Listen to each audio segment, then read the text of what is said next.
po kigudde wani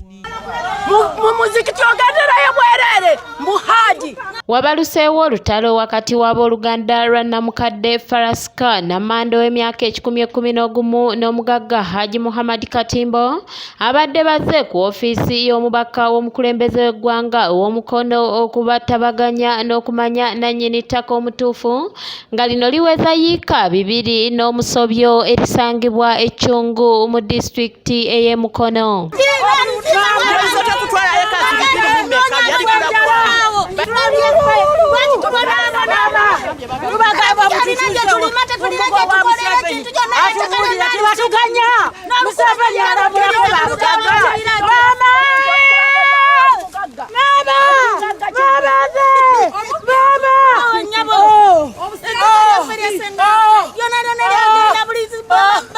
Abooluganda bano balumiriza Haji Katimbo okubabbako ettaka lyabwe lye bagambye nti lyabalekebwa jjajjabwe Andereya nga mwalimu n'ennyumba y'ekijja eyali yalirekera bakitaabwe kati n'ababagenzi era ne bategeeza ng'omugagga bw'abagamba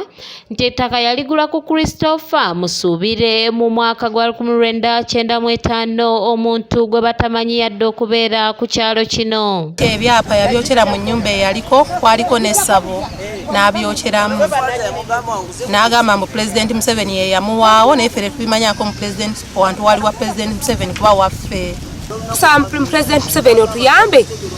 otulwanire ettaka lyaffe tulyagala tuddeko tuzimbeko obuyimba ffe obwaliko kuba yabusuulasula n'abugjawo n'ebyapa yabyokera n'ebyapa ettaka basalako lya mulundi gumu lya naleeta lyokka naye ettaka lyonna bonna lye yawa abatabani bendere yawaayonoonye tewaliiwo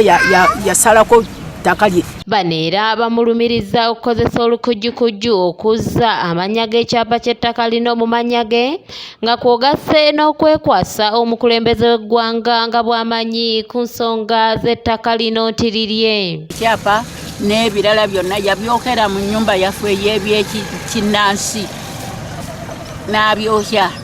Mukazi we n'amugase nga nategedde nga kyekikuleeta saalize nze n'enziruka tibankuba ku nkoomi. Okuva olwo omusajja yeefuza ettaka lyaffe ebyalimu abitemye kati yasimbamu bijja amalaalo yagasenda titumanye gye gali gawera 17 Katimbo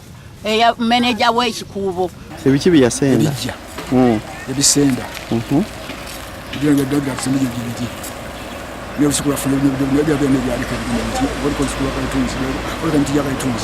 Bano oluvannyuma lw'okwesogga akafubo n'omumyuka w'omubaka w'omukulembeze w'eggwanga Richard Bwabye akatakkiriziddwa mu bannamawulire bano abawadde amagezi okwekubira enduulu mu kkooti ebabuulira omutuufu ku nsonga z'ettaka lino ne kitabamalira era batandise okulangira Haji Katimbo okuba omufere ng'eno bamulaalika nga bwe batagenda kumukkiriza kubatwalako ttaka lyabwe. Tolina by'osaala oli musiraamu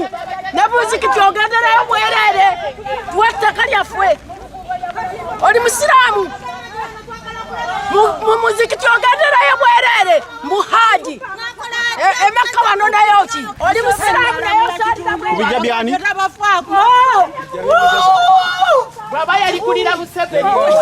ye Haji Muhammad Katimbo afuniddwa ku ssimu oluvannyuma naye ategeezezza ng'abooluganda bano bwe balina ebigendererwa byabwe ebitannategeerekeka era n'asanyukira nnyo ensalawo y'omumyuka w'omubaka w'omukulembeze w'eggwanga Bwabye ey'okwongerayo ensonga eno mu kkooti. Baŋŋamba ettaka lyonna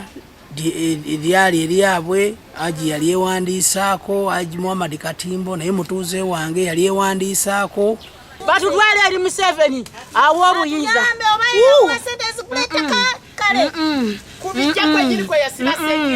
abafuna abasenda n'abatwala mu ate y'omubaka w'omukulembeze w'eggwanga Fred Bamwine bw'atuukiriddwa ategeezezza nga bwe yeewuunyiza engeri ekyapa ky'ettaka lino gye kyadda mu mannya g'omugagga ate ng'omugenzi yaleka talitunze era bw'atyo n'asuubiza obutawummula okutuusa nga bategedde nannyini ttaka lino omutuufu. Okutuusa nga tutuuse ku nkomerero eky'omukisa omulungi Andrea wanoonye yafa ng'ettaka eryo talitunze nga talegabye n'olwekyo kijja kuba kizibu nnyo famire bw'ebanga tekekasa ekyapa ngeri kyakyuse